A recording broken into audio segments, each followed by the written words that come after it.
Hello viewers, இது உங்கள் அறுசுவை அப்டேட். இன்னைக்கு நம்ம பார்க்க போகிறது மசாலா பூரி.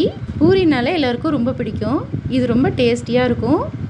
அதோட இதுக்கு சைடிஷே தேவையில்லை, சும்மாவே சாப்பிட்லாம். அந்த அளவுக்கு ரொம்ப நல்லாயிருக்கும். சாதாரணமாக பூரி செய்திருப்போம், இது போல் மசாலா பூரி செய்து கொடுத்தா எல்லோரும் விரும்பி சாப்பிடுவாங்க. வாங்க இது எப்படி பண்ணுறதுன்னு பார்க்கலாம். இது பண்ணுறதுக்கு 1.25 கப்பு கோதுமை மாவு எடுத்திருக்கேன். அதை பாத்திரத்தில் சேர்த்துக்கிறேன். சேர்த்துட்டு இதுக்கு தேவையான அளவு உப்பு போட்டுக்கோங்க.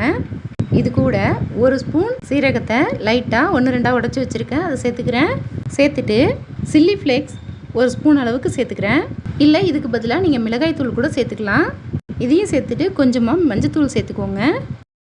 1 ஸ்பூன் அளவுக்கு எண்ணெய் சேர்த்துக்கோங்க. எல்லாத்தையும் சேர்த்துட்டு நறுக்கின கொத்தமல்லி சேர்த்துக்கிறேன். இது எல்லாமே சேர்த்துட்டு ஒரு முறை கலந்து விட்டுக்கலாம்.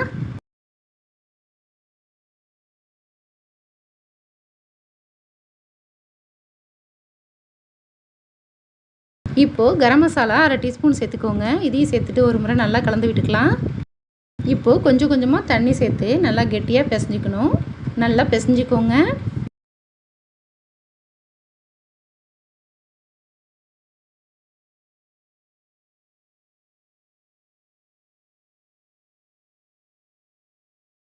இப்போது நல்லா பிசைஞ்சிட்டேன். நம்ம பிசைஞ்செடுத்த மாவு இந்த அளவுக்கு நல்லா கெட்டியாக இருக்கணும்.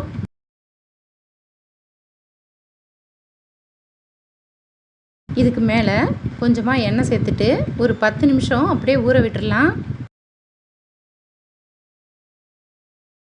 இப்போது 10 நிமிஷம் ஆயிடுச்சு. இதிலேருந்து சின்ன சின்ன உருண்டையாக பிரிச்சுக்கலாம்.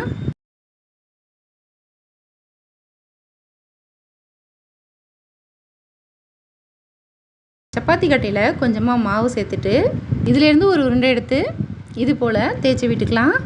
ரொம்ப மெலிசாக இல்லாமல் கொஞ்சம் திக்காக இருக்கிற மாதிரியே இது திரட்டி எடுத்துக்கோங்க.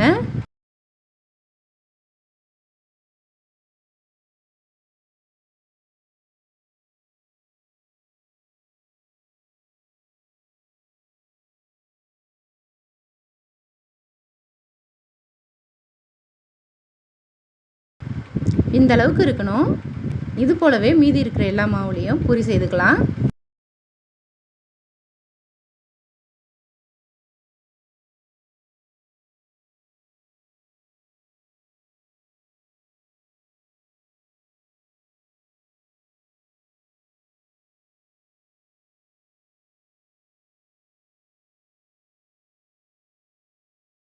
இப்போது எல்லா மாவுலையும் பூரி செய்தாச்சு. இதை பொரிச்சு எடுக்கிறதுக்கு தேவையான அளவு கடாயில் எண்ணெயை ஊற்றிட்டு நல்லா சூடு பண்ணிக்கோங்க.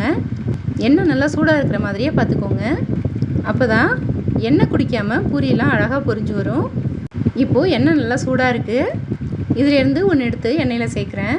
சேர்த்துட்டு கரண்டி வச்சுட்டு லைட்டாக இது போல் அழுத்தி விட்டுக்கோங்க. எண்ணெயை இது போல் தெளித்து விடுங்க. அப்போ பூரி நல்லா புசுன்னு உப்பி வரும். இது போலவே நல்லா வேக வச்சுக்கலாம். இப்போது ஒரு பக்கம் நல்லா வெந்துருச்சு. இதை திருப்பி விட்டுக்கிறேன்.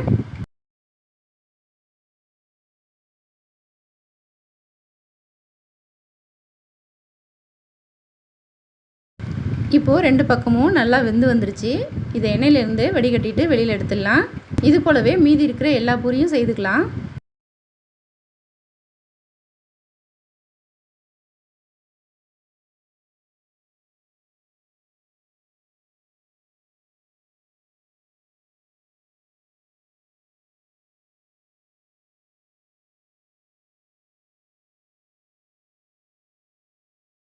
இப்போது நம்மளோட மசாலா பூரி சூப்பராக தயாராகிடுச்சு.